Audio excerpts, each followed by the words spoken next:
All right, great. So we're recording now, Brandon. I've got Brandon here, and I'll let you introduce yourself. But we're gonna have an awesome conversation today. Brandon's been kicking ass in his business for a while. So Brandon, give us the lay of the land when you started, how the first couple of years have gone, and where you're at. Not the super long version, but Yeah. kind of the big milestones with how you got to where you are now. Okay, so this is actually August was our third year. So just a couple of weeks ago was our third year starting. So my name is Brandon. My company's Alpha Omega Painters. I'm here in Asheville, North Carolina area, Western North Carolina. And I started my business in, I think it was 2018. And for the first year and a half, I didn't take your advice, and I kind of stayed in the business and doing all the painting myself. And finally landed one big job, and I said, hey, I need to, get a crew and start working with them. So after I started using subs, it just started going good from there. So hired a project manager at the beginning of this year, and looking for a salesperson. Hopefully by the end of this year, I'll have a salesperson, and that's pretty much where we're at right now. Dude, if I remember, you had kind of an interesting reason that you started a painting company. Didn't you start it because you why did you get started in the painting business in the first place? So I used to work construction. I started in that. And then I was working for a guy, and he started putting more and more hours on me, and had a wife who was pregnant. I said, look, I can't work this many hours. I told him, I said, I'd work 50 hours a week, 5 days a week, but I can't work Saturdays. I can't take that time from my family. So he's like, well, you might need to find a 5-day-a-week job, which saying that, I worked for him for 5 years for a 5-day-a-week job. So, so I was like, okay, and so that's pretty much what happened. And how much were you making at that job? Was it hourly or? It was hourly. I started with him at $9 an hour. I left, went to somebody else for 10 an hour. He brought me back at 13 an hour. And I think by the time I left working for him, it was 15 an hour. So I was not making enough to support I was making enough, but it was hard. Yeah, no kidding, man. All right, awesome. So then, why painting? I can't remember. I know you told me recently, but just for anybody watching, how was it that you kind of fell into doing painting? Didn't you get a random job opportunity or something to paint a house? Yeah. So me and him, we used to do painting. He had kind of a handyman type business. So we did a lot of framing, a lot of new construction. But then we would do painting and stuff like that. And I actually really enjoyed it. So after I told him that, I said, look, I'm gonna give you my 2-week notice. I didn't know what I was going to do. I went to church that it was a Saturday. Me and him talked, and we were doing something for Easter at church. So I went there Saturday, and a guy came up to me who's a good friend of mine. He's like, hey, are you still working for that guy? We need our house painted. And I said, no, I'm not, but I'll come by and give you a price. And I was looking online, like, how do I bid a house? How do I bid a paint job? And that's how I stumbled across the business. You mean all the Painting Business Pro stuff? Yeah, the Painting Business Pro. Yeah. Nice. Yeah. So and then that job went well, and you made some bank and did another. Job went well. Yeah. I think I bid it for $4,500. I got it done in just a week and a half. And man, I was like, man, this is the most money I've ever made. I went out to Red Lobster for dinner that night. I was just, it was awesome. And I thought, well, this is it. I'm gonna start a painting business. Yeah. And so that's how it started. I remember when I was 18 or 19 years old when I did my first. I wasn't supposed to do this. I was working for the college company, but we had a minimum job size, and we weren't allowed to do interiors or something like that. Oh yeah. The woman was like, I'll hire you for 500 cash if you'll do it. And I'm like, yeah, okay, I'll do it. And me and my buddy went over there, and in a half a day did the job, got 500 cash, and went and just loaded our bar at our house. Yeah. It was awesome. You just reminded me of that with your Red Lobster, dude, I'm loaded. Let's go, baby. Yeah. It was Father's Day. I'm like, man, I'm taking this all out. We're going out, and it was nice, but it was just that was the start of the business. And, it's awesome to look back and see how far we've come since then. But yeah, come a long way, man. All right, cool. And then so that was 2018. You did that first job, and then so that was August. So you probably just did. I'm guessing, just to keep the story short, you just did kind of jobs here and there. You were doing most of the painting through the end of the year. Yeah. Okay. And then 2019, so that was and honestly, that was kind of how mine was. I didn't do the painting, but I did just a few jobs, like, so I didn't have to get another job. So Exactly. Yeah. Yeah. I kept myself busy, and I was still making more money doing it like that than I was working for the other guy. When you calculate hours versus pay, I was still evening out pretty good. Yeah. So, I did a bunch of smaller jobs, smaller houses, interior apartments and things like that. So that kept me going up until summer of, summer of 2019. Yep. And then, no, let's see, we're in 2021, right? Yeah, right now we are. Yeah. Okay. So let's see, I might have started in 2019. And well, you said it's been 3 years. That would have been 2018. Okay. Yeah, you're right. Because I think you did. So then 2019 would have been somewhere in there you started taking my advice. Yeah. Yeah. Obviously, that was probably last year. It was probably in 2020. So 2019, most of that year was still just doing a lot of the jobs yourself, just kind of. Yeah. Okay. Yeah. Yeah, exactly. Okay. Is that right? I don't know. Yeah. No, you're right. Yeah. Okay. Yeah, it's just hard to look back and see the times.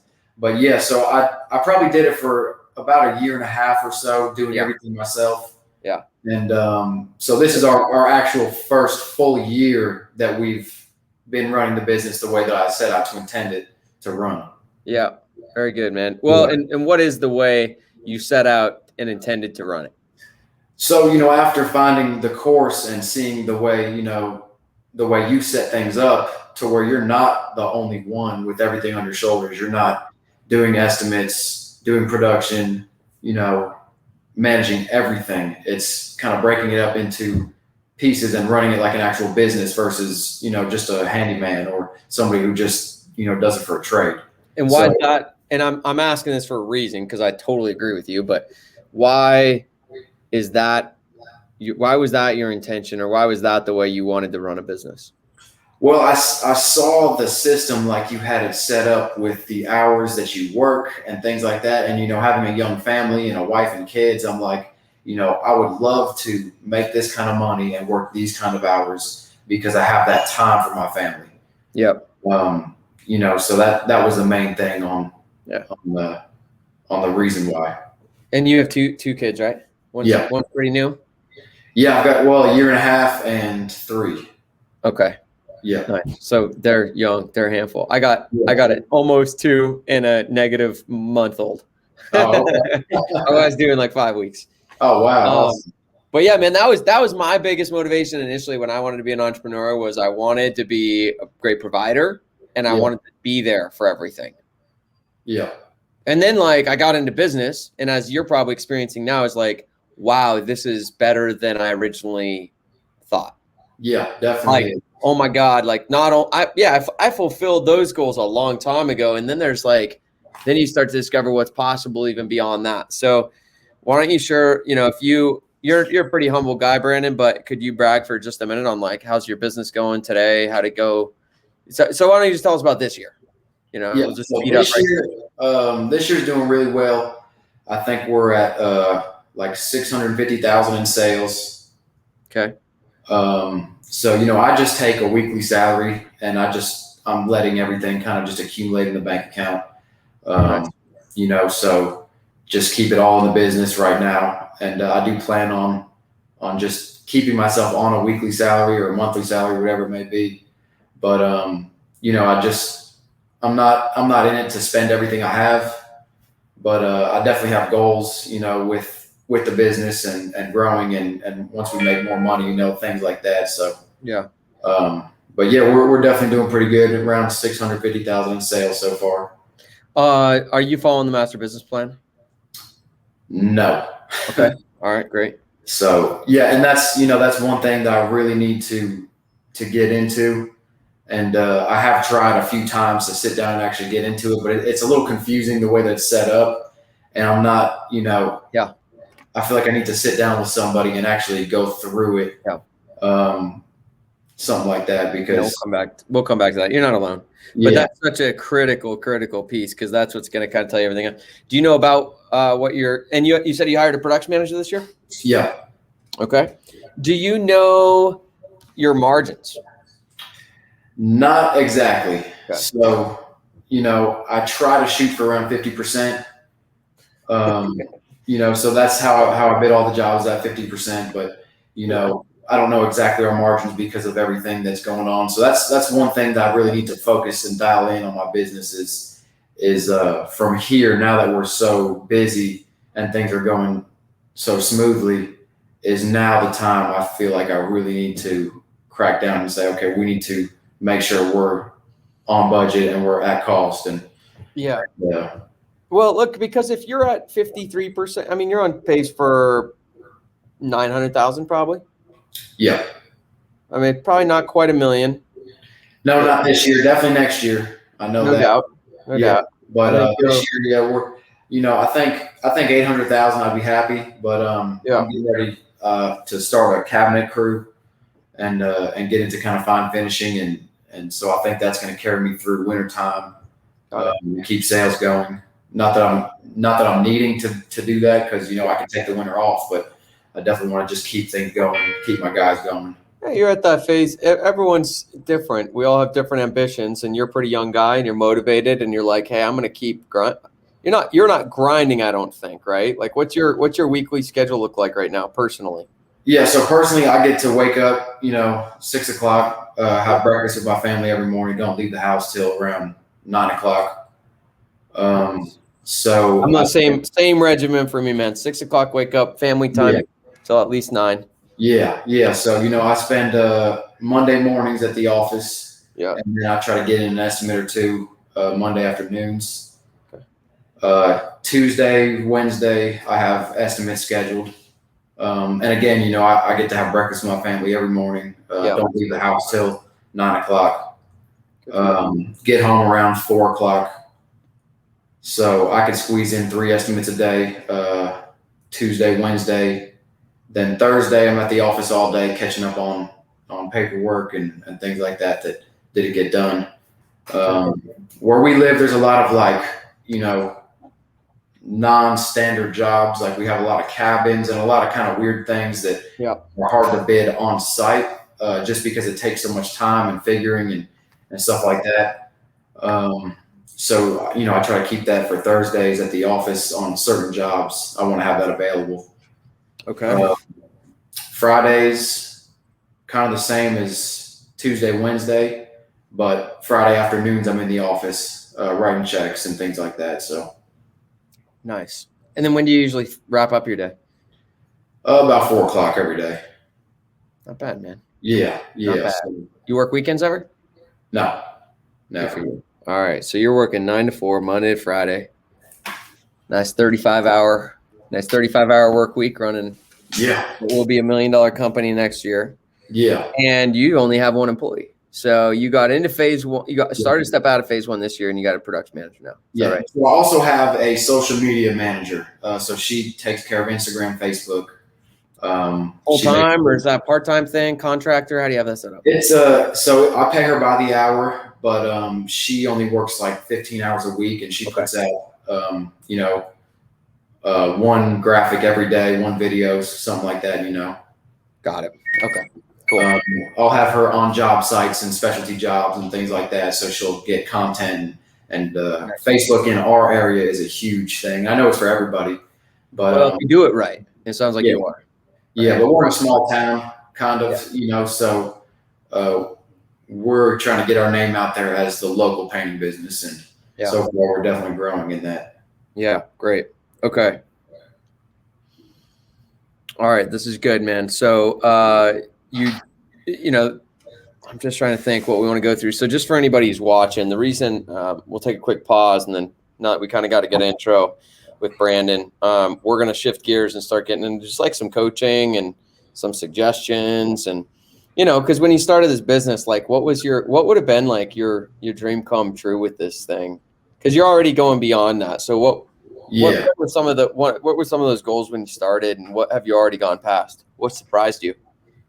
So what surprised me is, the amount of time that I was able to spend with my family, and still make the money that I'm making. Yeah. So that to me was a big surprise. That was just like I tell my wife all the time, like, can you believe, like, that we have this business that, I'm not out. Because I used to leave the house every day, 7:30, wouldn't get home till 6 o'clock, 6:30, sometimes 7 o'clock. And, I'd leave the house before my wife was up sometimes. And, so it's like, man, I'd have to save up for a pack of T-shirts, for work. Yeah. It's like, you go to buy a pack of $20 T-shirts. It's like I'd have to save up week by week for that. It's like, so that was definitely a struggle. So I'm still amazed at the fact that, those things don't have to be like that anymore. Yeah, that's awesome, man. And what do you see possible with your business now that you've gotten to where you've gotten? I definitely see it, fully operational, up and running without me in it in the next, hopefully, year and a half. I've got an awesome project manager. I'm hoping to kind of give him more responsibilities and pay him more and kind of have him step into more of like a CEO type position. He's a really good guy, and I really hope that he could have the same thing for his family, because he's got a great job now. I always talk to him all the time. I'll make sure that he's got a good job, because that was my main thing is, I feel like I've got such a great job. I want to give somebody else that, Yeah. So, that was one thing for him is I definitely want to be able to transfer that lead over. And, I feel like because I'm an entrepreneur, I've got so many other ideas. I would love to go and start other businesses, and model them kind of after the same way that we're running this one, but with a completely different product, Yeah. So I would love to.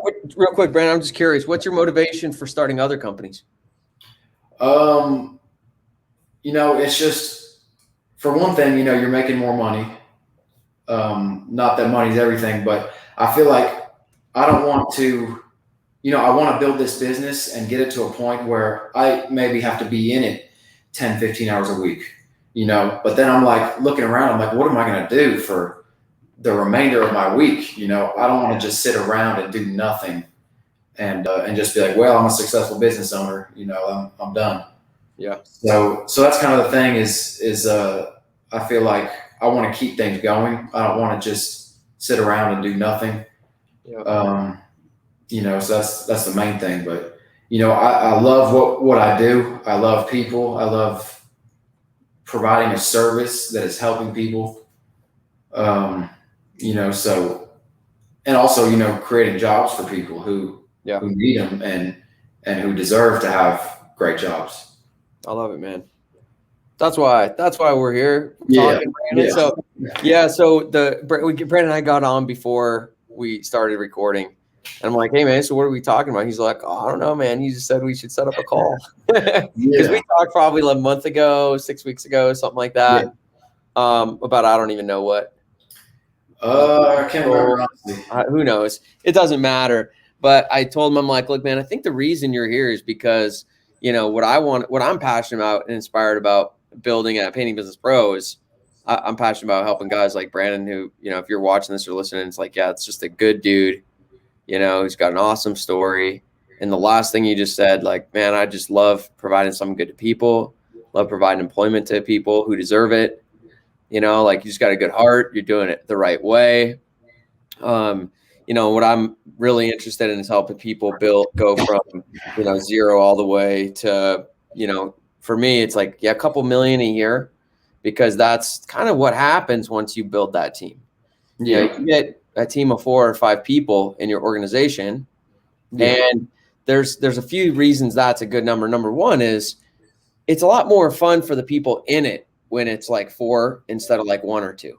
Yeah. Like it's like a culture now. You've actually got a culture there of people, and you've got people who can help each other out. If someone's production manager's going on vacation, if somebody gets sick, you've got cover, so there's a little bit more of a solidarity there with like a 4 or 5 person team. And the outcome of building a good 4 or 5 person team should be a couple $1 million a year. Yeah. And for the owner, you've got that kind of freedom, right? You're like 10, 15 hours a week, is totally reasonable to support that business and that team. And, that's the dream of building a business. But, I'm not, that's great. That's super exciting for you. I'm not interested in just that. I'm interested in how do we build it so that the last thing you said, customers like are really well taken care of, man. You got a great name in the community. You do good things in the community. You really do provide like an exceptional service to clients. I think most people would say, man, I provide a great job to clients. But if you went and asked all their clients, it'd be good. It'd be good, you know? And I'm just saying that from scale. It's really hard to do. You know, that's not even a jab at anyone because we have a hard time. I mean, we're getting really good at it. Mm-hmm. But man, it's tough to provide an exceptional experience when your company grows. Yeah, definitely. It's tough. It's really easy when you're the one who answers the phone, sells the job, and manages the project. Yeah, exactly. But as you start to grow your business, that's a challenge. And so anyways, I want to help people deliver for clients. But the big one, you know, you're talking about is your guys, you know, people who deserve a great opportunity. And man, you know, when you get to that point, you know, which is what I'm passionate about helping people get to, the fastest, the healthiest, you know, I've learned a lot of lessons, you know, myself. I'm really good at going fast and falling hard, and then learning, and I want to pay that forward. So when you get to that point though, Brandon, I think there's like another thing that happens, and I think you're already thinking about it, but you know, you start to discover like a whole new purpose. Like, you started a business to like provide for your family. But then you're like, okay, I got this business. I'm in it now. Like, I need to I want to have a reason to run it. Like, you could totally get to that couple million a year and build that team and just like coast and do it. But like, I want to make it mean something more, you know? And so I do believe that there's a point where at that phase, people can go in so many different directions, and it's important to like stop and think and create and design. Like, how do I want to do this? Do I want to start to give these guys ownership in the company? You know, do I want to start to, you know, take this somewhere? Do I want to, you know, there's just a lot of different directions you can go from there. So yeah, definitely.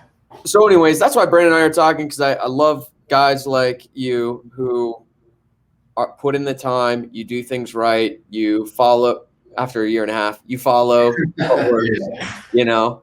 I have a lot I love to share and teach, but you know, I want to work with people who actually take the coaching. So anyways, man, I just admire what you've done. It's a super inspiring story. It's super cool. And you know, it really touches my heart, the impact it's going to make on you and your family and your kids. I mean, 1 and a 3-year-old, man, you know, I'm with you. Like, man, I've got young kids and I have so much time to spend with them. It's just such a gift. Really, really cool.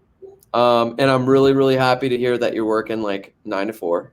I have a lot of people I talk to who are hitting some of these numbers, but it's a little, you got your cool about you, you know? So it's good. You know, and you know, there are some days that does go a little over. Like today, you know, I'll get home at 5:30 because we're on our call till 5. But you know, it's like the majority of the time I've got that time for my family. You know. Yeah. And that's the main thing for me. And you're getting started. It's early. Yeah, exactly. And what happens, Brandon, and I think you're already experiencing this, is you know, there's a little bit of guilt maybe, you know, like not guilt, but like, I've got this, like my production manager deserves that. You know, he's just as good a guy as me. I want to help others have that now. Again? Yeah. And he'll be at the office sometimes. It'll be 5 or it'll be 4:30, and I'll be heading home, and I'll say, "Hey, you know, how much you got left?" And he's like, "Well, I got to do this and do this." And I'm like, "Man, you need to get home," you know, because he's got 2 young kids too. And he'll call me up and he'll say, "Oh, I'm going to this homeowner's house, and it's 6 o'clock." And I'm like, "Man, you do that tomorrow." You know, it's like I want him to have the same schedule that I have. And when I brought him on too, that's the first thing I told him is like, look, you know, I want you to have a great job. And, you know, that to me is so important because, man, if he's not happy with what he's doing, he's not going to treat people right. He's going to say, well, I don't care. You know, it's just a job. But no, he takes ownership and he really, really does a good job. And I think it's because of the job that we're able to provide for him. So, you know, that's just I 100% agree with you. And your commitment to that, Brandon, is going to make a huge difference because you can tell you mean it. And a lot of people say that, but when push comes to shove, they don't. It's, you know, so I think that's a huge deal. But then developing yourself to be able to train, empower, and lead others to like live what you're saying is another thing. Yeah. That you're probably bumping up against right now, but you're a little busy, right? You're in growing mode. But as soon as you've got that salesperson in place, it's like, dude, how do I build this role and build, what's your PM's name? James. How do I build James into a leader? Yeah. Because it's like he is so good with project management that I'm like, how can I find another one? Yeah. He speaks Spanish. He's good with customers. He's organized. I mean, he keeps everything documented and written down. Now everybody makes mistakes, but I mean, he is just really on top of it. Yeah. Yeah. And, it sounds like to some degree you got lucky because just because you're as young as you are in business, like it's hard to attract incredible people, to screen them, to onboard them. And, I've done tons and tons of hiring, and it's hard to find like a natural. Well, I'll tell you what, he was the first person, whenever I thought of a project manager, he was one of the first people who came to my mind. And you knew him before. What's that? You knew him before he started with you. Yeah. He was a friend of mine who went to church, and then he stopped going to our church, and he started doing some other things. And he's got 2 young kids. His wife actually started working, and he started kind of a stay-at-home dad role. And he was in that for several months, or maybe it was over a year he was doing that. And he said, he's like, man, I was praying and praying, and I just felt like, he's like, I felt like I was losing my role as a man in the house, and being the leader. He's like, and I didn't know what to do. And then I called him up one day, and I was like, hey, I've got a job opportunity for you. And he's like, are you serious? I'm like, yeah. He's like, man, this is so crazy. He's like, I've been praying about this for the past 2 weeks. He said, something was telling him he needs to get out and find a job and bring his wife back home, and her be the stay-at-home mom and him be the one providing, And so I said, well, let's try it out, and it actually worked out really good. The timing was perfect for him and for me. I just went out, honestly, before I hired him, I just sold, I think I had 38 jobs sold, and this was April. And so I was like, if I have all these jobs, I know I'm going to need somebody. So I kind of forced myself to be in a position that I needed to use him. How are you paying him? So I give him a weekly paycheck, and then I give him a 1% bonus on all the production that he produces. Okay, beautiful. Yeah. So he's got a base pay and then gets his bonuses. So, there's a lot of different things we could talk about. What are some of the challenges before I just start saying, hey, we could talk about this or this or this or this. What is there anything you feel like you want to talk about, or like places you're getting stuck or having some trouble, or some struggles you might see coming, some hurdles you see coming that you're not sure how you're going to deal? So I feel like my main thing is the financial aspect of it. Okay. Is keeping track of margins, keeping track of, how much is being paid out. And then again, like the master business plan, I need to really crack down and just list that whole thing out and fill that in once a week. Yeah.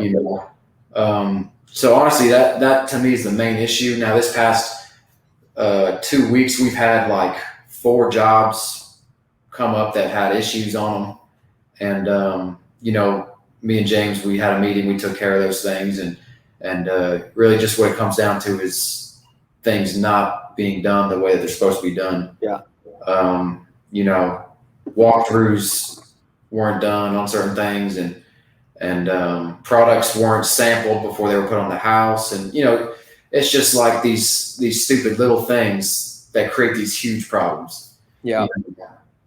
So like that, I feel like it's easy to tackle and easy to address it and be like, okay, this is the reason why, and this is how we're going to fix this.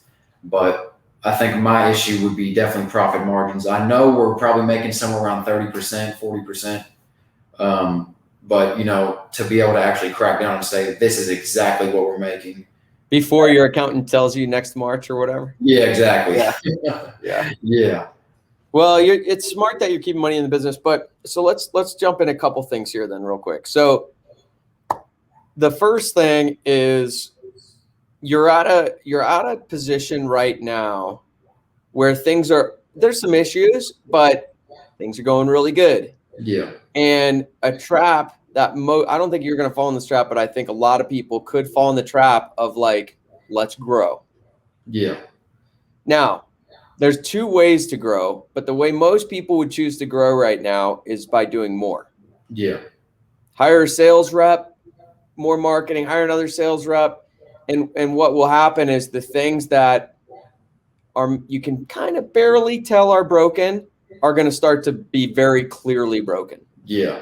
When you grow. Yeah. And so it takes a lot of discipline to, and my suggestion is you'll grow a lot faster and healthier and more profitably if you can have the discipline to slow down and get things right before you do more. Yeah.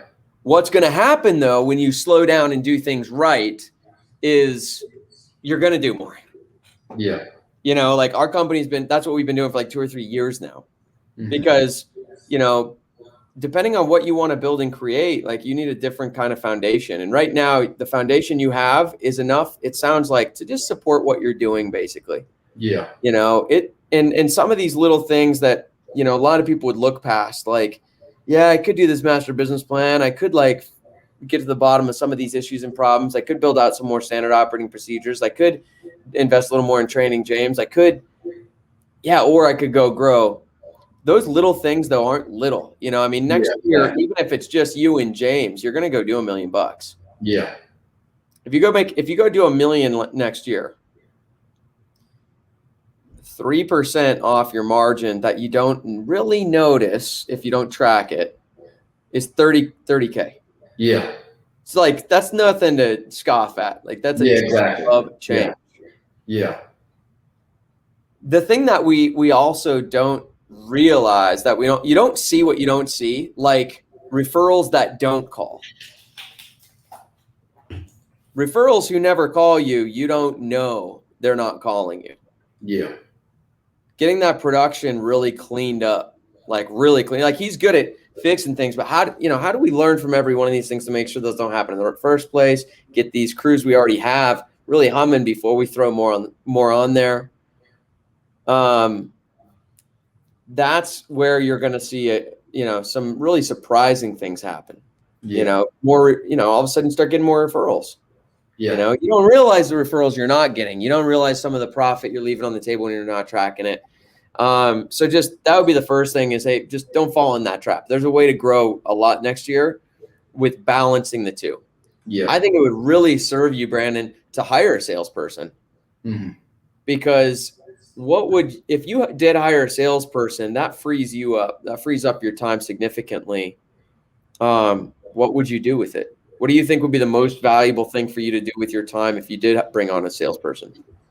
So I think if I did bring on a salesperson, the most valuable thing would be to crack down on my systems and really get these things dialed in. And, that's one reason that I haven't brought on a salesperson yet, is because I'm a little worried that if I bring him on too soon, that, things are going to kind of be a little chaotic and they're not going to function the way they're supposed to.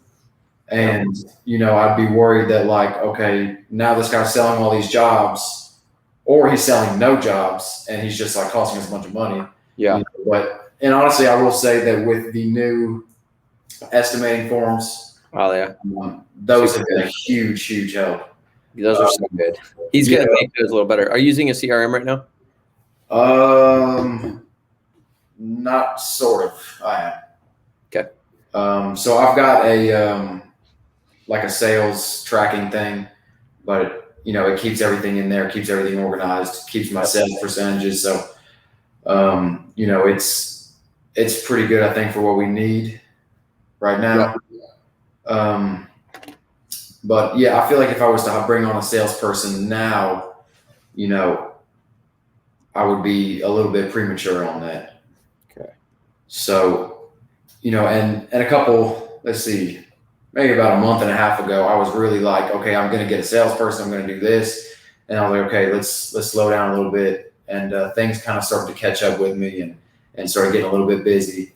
But even now, you know, I'm doing like minimum 5 estimates a week. Yep. In the summer season, I was doing 13, 14 estimates a week. But you know, those things kind of slowed down. And also, you know, right now I've got 3 crews that I'm working with. We've got all we can handle for this year. You know, I've put out several ads on Craigslist, and you know, so that's another little issue is finding subs. Yep. I've got 2 awesome crews and then 1 guy who kind of fills in, and so if I could bring on another 3 or 4 crews, we could probably bring on, you know, another 60, 80,000 or more. Yep. So, you know, I've kind of allowed it to slow down where I've only booked out until October and then everything else that has been booked out. So I've got several jobs for next year's spring that we might do in November, depending on how the weather is. Nice. Because where we live here, it's like, you know, it may be good and it may not be. So just to kind of keep my word on that, I'm just giving them that option for next year. Yeah. Really good, man. Super good. Okay, so we're gonna cover. Got that. Okay, so I got a few things for you. So let's touch on this painters thing, because if you're already booking jobs for next spring, there's a huge opportunity for you if you could pick up a crew. So let me pull up Asheville. Okay, so tell me what are you doing to recruit painters? So what really has worked for me is calling my sales rep at Sherwin-Williams. Yep. And asking them, hey, do you know anybody who's, you know, could pick up some jobs? They've sent me some of them, but you know, a lot of them, it's like they're kind of like shady, unreliable. Yeah. It just seems like, you know, they're really not the type of people who we're looking for. So I've also made some yard signs, and I went around Asheville and nailed those on street poles and things like that. And those are still up actually after over a year. So I still get calls every now and then from those, which is, I think, a good thing. Crazy. Okay. So you are in the PPP membership, right? That upgrade program. Okay. So if you go into the into the Facebook group, I did a post on this about how to recruit your subs. So what I'm looking at right now, Brandon, is just your general labor in Asheville on Craigslist. Mm-hmm. There's not a ton of posts here, but I'll bet you if you posted at one post a day, and then just post in general labor, and then also post in skilled trades.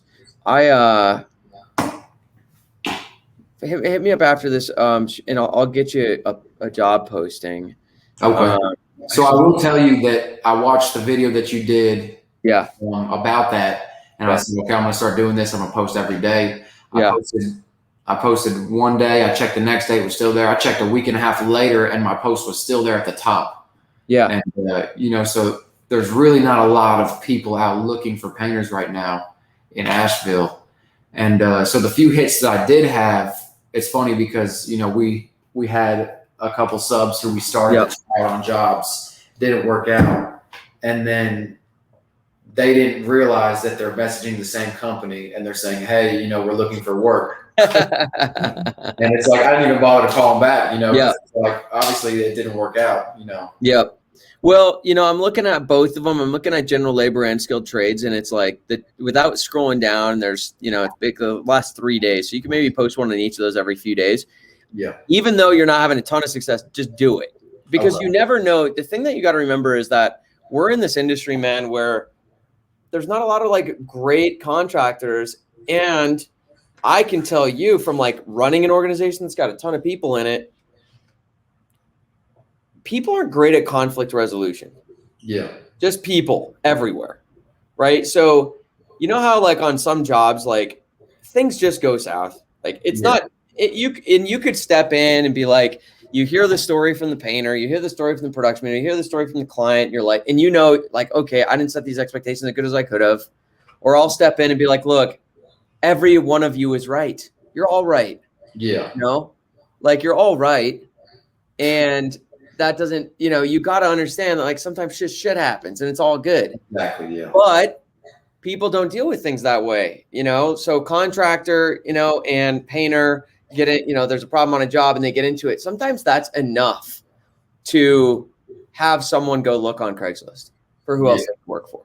Yeah.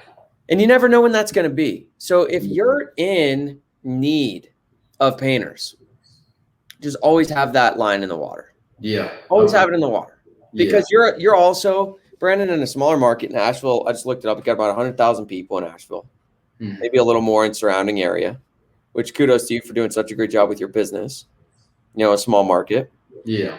Could be smaller, but I know Nashville's a great area. Anyhow, since you're in that smaller market though, like you are going to always need painters. So just always keep the lines in the water at least. Yeah. Okay. And then you're doing the right thing by talking to your Sherwin-Williams reps. Yeah. And that might be another one of those things where it's like, hey, this might need to be a company project, is building an employee model. I don't know if you saw my video with Kyle Kincaid a while back, but when I talked to him, he was at like 900,000 in sales by June in his second year in Wheeling, West Virginia, 27,000 population. He was doing it with all employees. Yeah. So you may find like, hey, it makes sense for me to build a couple employee crews. Yeah, so that's what I'm doing with my cabinets. I'm going to build an employee crew for them. I have thought about that for instead of subs for, exterior and interior kind of things, but just haven't really gotten too far into it. Okay. So action item number one, though, would be just get some ads out there, get those lines in the water. You never know when the right one will come along. I'm not proposing you just bring on anybody, be picky, be selective, but that would be one thing to do. And then the second, so thinking about like your growth plan, I think you're probably on this, but the off season. So it is kind of a gift to have an off season. When it's July, you don't have time to build standard operating procedures for your production manager. Like, it's going crazy, which is honestly why you may want a bigger priority for you, Brandon, might be hiring a salesperson. Yeah. Because the truth is, building a lot of these systems is going to take some time, and that would be really valuable for you to be focused there. A sales rep and a production manager who are performing really well should be able to do like 1 to 1.5 for you. And keep you over at 20% net. So you're making, in 1 year where like you're supporting them, and then the rest of your time is just building systems. And then the next year bring on 2 more. In 2 years, you're hitting you've got your team in place and you're doing a couple million. Yeah. So because if we look at it, you've got some production problems that you probably need to build some SOPs around to solve. You're going to need to get a better tracking in place, like a CRM or something. That would be a good foundational thing to do. So what kind of CRM were you talking about? There's some options, man. So one would be like, we use Salesforce. I wouldn't recommend it for you at the moment. We've spent like $150K customizing Salesforce. Yeah. It's pretty epic what's like how it's designed. Yeah. We know everything. So I do have in play, like appointment reminders for my it's sort of a CRM, but then at the same time, it's kind of a sales, kind of a sales tracking type thing. Okay. So it's called Contractor X. Okay. Yeah, I'd have to look at it, but there's a video in the course that I did with Mason. I think it's in the administrative section called Job Progress. That would just give you an example. I'm not proposing you go sign up for that, but that would give you an idea of what we mean by a CRM. It's basically a place where all of your customers are there. Like everything is in one place, because it's just going to get messy. I used to run my business on like Google Sheets. Yeah. When you're doing like 40 jobs a week, you're not going to be running that on Google Sheets. Yeah. Right. So I'm just looking through like, hey, if I'm going to build this thing up, and build it to be a really good, healthy, clean company, what are these foundational things I'm going to want to put in place? Yeah. SOPs for some of the problems you're running into, CRM, MVP file. I'll talk about that in a sec. The thing you do on Thursdays, these unique jobs, whatever you're doing on a Thursday, you personally, if you could document that, you wouldn't have to do it anymore. So what it comes down to is sales, Yeah. If I had a salesperson, he would be the one sitting down and figuring out these jobs. Okay, perfect. So I have documented some of these kind of like, we have cabins, like log cabins that have concrete chinking in between. Yep. Like those are kind of differently priced than you would use on this software. Okay. So, you know, I have kind of created general square footages and things like that we could price those easily. If the salesperson did come in. We can, and Brandon, just so you know, I don't know that we have chinking in the spreadsheets, but if you want to add it, just let us know. Okay. Shane will just add it in. So it's part of one of those drop downs. So if you need customizations to that thing, just let us know and we'll. Okay. Yeah, because what it is, it's like, you know, you've got, and it's kind of weird on the options because it's like, okay, you can have a cabin with chinking, but if somebody has already sprayed it and stained it and the chinking is already stained, then you're just going to spray it like a regular house. Got it. But if the chinking is unstained or unpainted or untouched and they want to just do the logs, then you're going to have to cut in every single log. Got it. Or if they want the logs cut in and then the chinking painted as well, then you can spray it all like regular siding, but then cut in all the chinking. So it's like, you know, there's some weird 3 options. So that would be like linear footage of chinking, option 1, option 2, option 3. Yeah. Drop down or something. We're not solving it. No, definitely. But the point is, like, use Shane to work some of those things into that as you're building it out. You know, so you can make sure you don't break the spreadsheet, but he'll get those added. Yeah, and there's other people who I'm sure will run into that. So yeah, I'm always afraid I'm going to put in one wrong number and everything's going to explode on there. And all yeah, dude. So let's see here. So now that you mentioned that the CRM, I think what I do have is a CRM. Okay. You know, it's a CRM, but it's also geared towards sales and things like that. So I think it's kind of an all-in-one. Okay. Yeah, because all my customers are in their phone numbers. It sends reminders. It sends emails. It sends stuff like that. So it is kind of a CRM. And you can see your numbers and you can pull data, pull info, see what your guys are doing, track things. Yeah. Okay. All right. So here's what is coming this fall. All right. So I'm like rebuilding the foundation of the whole, just like I'm telling you, like, hey, rebuild this foundation. Like I'm going to do the same thing with everybody. So in November and December, when it's a little slower for you, I'm rebuilding the whole master business plan file. It'll make it way easier. And then I'll do a couple calls. So just make sure you don't miss those so we can, you know, what I want to make sure is that by the end of the year, we've got everybody's master business plans like dialed in, roadmaps dialed in, and all that stuff. Okay. Don't hesitate to reach out to me because you're like a little further along than people. I want to make sure to, you know, so the way this is going to work is I'm going to say, hey, here's the roadmap. And then when people get to things, I want to make sure they succeed at them and build some training around it.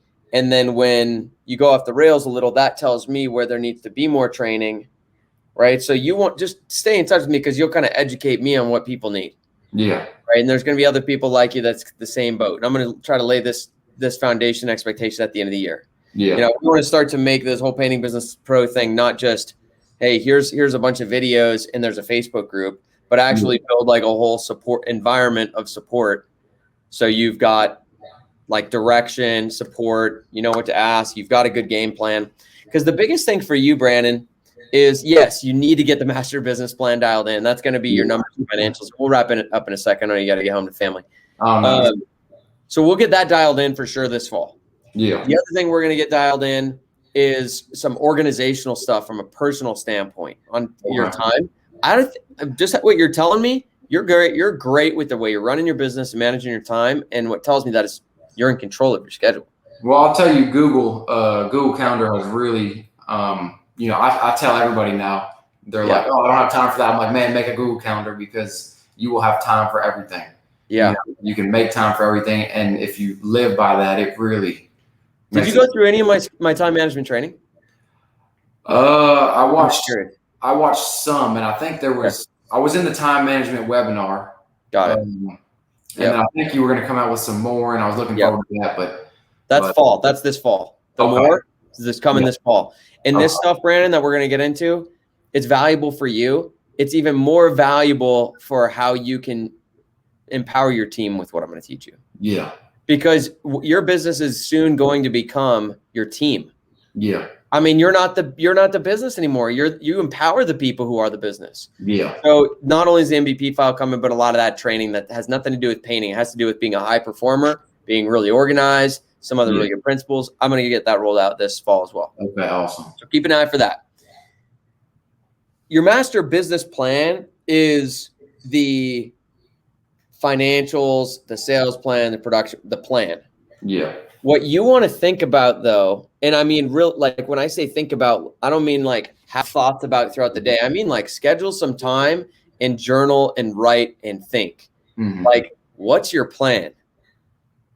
From here to where are you trying to go would be the first question to making a plan. Yeah. And then working it out, because there's like, I don't know if you noticed, this is really common, but in business, there's so many things to do. Yeah. But you want to break them down into like, there's actually only a few projects. Like I got to bring a salesperson on. But you're getting this, and you got to be very careful not to keep starting too many new projects. Definitely. Like this cabinet thing, I'm like, man, that's a big one. Yeah. Yeah. You know, you've also got hire a salesperson. You also got like organize my numbers and financials. You also got like building this foundation. So there's a lot of things, and that foundation could be a big one. You know, and I'm going to also, you know, really try to get someone who can work with me to build the employee model. Yeah. You know, just because I know there's people out there who have that already dialed in. Kind of bring them in the way I did with Shane. But that would be my other big one, man. You're on top of everything. But if you could like slow down and think like, hey, what's my plan for the next 2-3 years? Because you're a patient guy. That's a virtue of yours. Most people could really take that page out of your book. Like, hey, be patient. Yeah. Think through like, okay, I'm going to do cabinets, but if you're doing cabinets, you're not doing something else. Yeah. Yeah. And I think just hold on. I'm not saying don't do that, but just slow down and not just make the business plan, but what's the plan? Yeah. Where you could say, hey, this is where I want to be in 3 years. This is what needs to be there in a few years. And then I could just come back and poke some holes in it. Yeah. Yeah. You know, like, hey, you're going to need a better foundation on that. How do you know the foundation is done? Yeah. Like that would be a good question to ask yourself. Like, yeah, how would I know that it's ready? Yeah. Taking time to slow down and think that way is hard, man. I can just tell you, I've done a lot. I've been working on that a lot myself lately and found it to be just so useful. You know, for building our company, slowing down and being really, really thoughtful and intentional. Yeah. So master business plan and just thinking through, you got a lot of projects. What's the plan for this year, for next year? What order should we do this in and why? And that would be really worth doing. Then if you do put that together when things slow down, you know, hit me up with it. And I'm happy to look over it and give some suggestions. Because the other thing it will be useful, the other reason that'll be useful, Brandon, is, you know, I want to put together a lot of this stuff to make that plan go a hell of a lot faster for people. Yeah. So let me write that down. If you're like, hey, Eric, you know, what part of my plan is I need to build an employee system. You know, if I have 10 people tell me that, I'm like, dude, I really need to get that built for people. Yeah. That could save you 6 months. Yeah. Yeah, definitely. I mean, there's a lot there. Like cabinets. You're like, hey, I'm putting together cabinets. I'm like, man, there's probably someone out there who's got an incredible system for cabinets. Yeah. I need to figure out how I'm going to work all that in, you know, but yeah, it'd be good for me at least to know, like, here's my plan. Because my job, what makes Painting Business Pro valuable is removing those hurdles. I mean, that's right. Like helping you, hey, here's your sales system. Here's your production system. Here's your, like all the things that you've used already, but we're not even close because I've held back for a long time because I wasn't charging enough money. Yeah. I'm trying to serve everybody. Yeah. I'm like, no, I want to serve the Brandons of the world, you know, and build what you need. So you telling me where your hurdles are, where you get slowed down, you know, we want to start to remove those so that all you have to do is go through the education and implement, not build. You know, building is incredibly time consuming. Yeah. Yeah. And definitely. Learning so you know what to build is even more time consuming. Yeah. Like learning the hard way. Yeah, definitely. I kind of interrupted you. What were you were going to start writing something down? And yeah, I was going to write down what you were saying. You know, you wanted me to list out and then share it with you in the next. Yeah, well, it's not list out. It's take some time and really think and journal and write. What's my plan? For just so now to here. I'll be more clear. Sorry. The first thing is where am I trying to get to before I stop and rediscover my new purpose. Yeah. And I think it's something like a team of 4 or 5 and a couple million a year. Yeah. I think that's a really good, I think that's what I want to design for, helping people get to that. Yeah. So let's say you start with the end goal. So you're like, okay, I'm doing 2 million, or ish, it could be 1.5, could be 2. How many people, what are the factors, right? If you're like, I want 5 people, it might end up being 2.3 million. Yeah. But the more you can map that out, this is how much I want them making.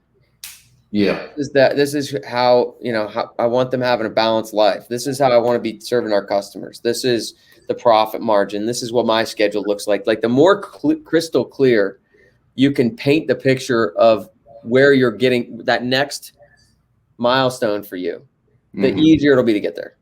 Yeah. Because it'll tell you like, no, that action doesn't get me there. Like I'm not going to do it. It's easier to say no to things. Yeah, exactly. So that's the first step in building a plan. And then you kind of start just literally start writing all the things you think you need to do. Yeah. So I will say that made a huge difference when I first bought the new Painting Business Pro. Yep. That first thing you were talking about, like why, not just what are you working towards, but like why are you working towards it? And what are your goals and what are the things like, and, I was part of that webinar and people were like, well, I want to have more money and more freedom. And you're like, okay, but why do you want more money? Why do you want more freedom? So, that really put into perspective for me, because it's like, if you don't set a clear goal, like, me and my wife want to build our house in the next couple of years. Yeah. And if we don't sit down and say, okay, this is going to cost me this much and how are we going to make this much, it's never going to happen. Yep. I think I stepped in, I told a story. You're good. It's great, man. Yeah. I think, we've got a customer who he's probably in his 80s and he's a citrus farmer in Florida. He's got a nice house up here. And he said his plan was to retire and live here full time. He's got a special needs son who's in his 40s and his son loves it up here, but he wanted his son to, live up here permanently when they pass away. And he's like, it just never happened. And this guy, he's got a very nice house up here. He's got, a successful citrus farming business, and, he probably never just sat down and said, okay, what do we need to do to make this happen? And if he did, I guarantee he could have made that happen, So that really put into perspective for me, because if you don't set that clear goal, how are you ever going to get to it?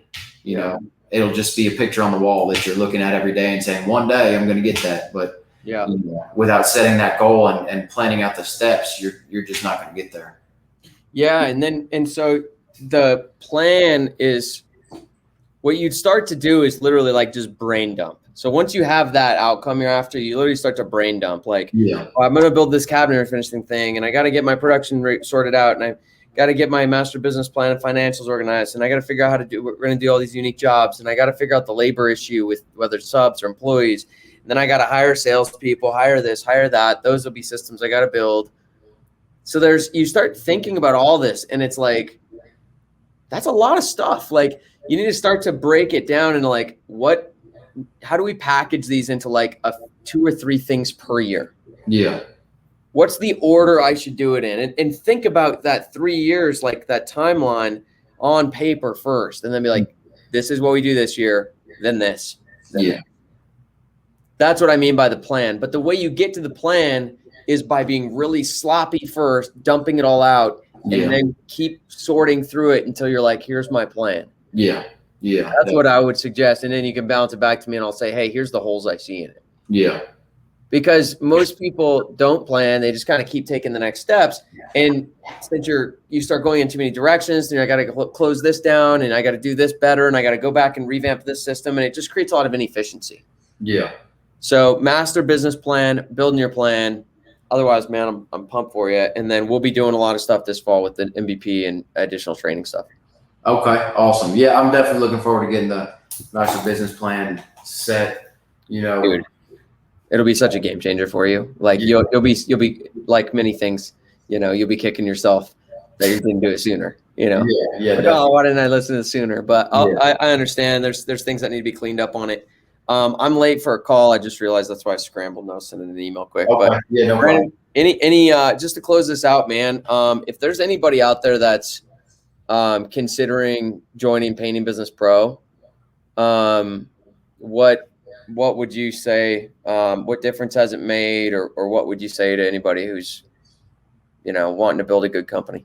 The only thing I'd say is that if you want to simplify it in the first place, definitely go ahead and sign up for it.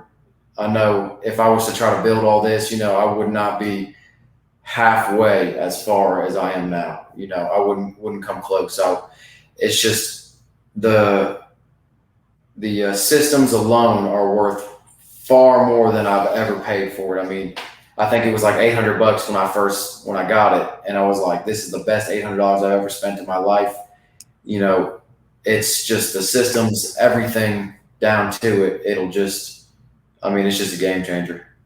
Yeah, you've seen that thing change a lot in the last 3 years. Yeah. So it's just it's worth way more than what you're charging for it. So I'm glad I got a hold of it before you really jack up the price. Yeah, thanks. Well, and just for clarification too, for anybody, so you're in the annual membership now. Yep. Right. So you're part of that, and then depending on when you sign up for this, the price is different. But yeah, as the filming of this video, it's $2,500 a year, and then it's going to start going up as we start bringing in a whole bunch more resources and some of the things I mentioned earlier on this. So you're in a great spot because anybody who signs up is grandfathered into all those changes that will continue to happen. Yeah. But yeah, Brandon, I'm super pumped for you, man. Congratulations. Super happy for you and your family. And it's just it's an awesome story. So head on home to them, and I'm going to head over to my other call. And right. I'll talk to you soon, my man. All right. Sounds good, bro. I appreciate the phone call. Yep. Later, bro. Bye. All right.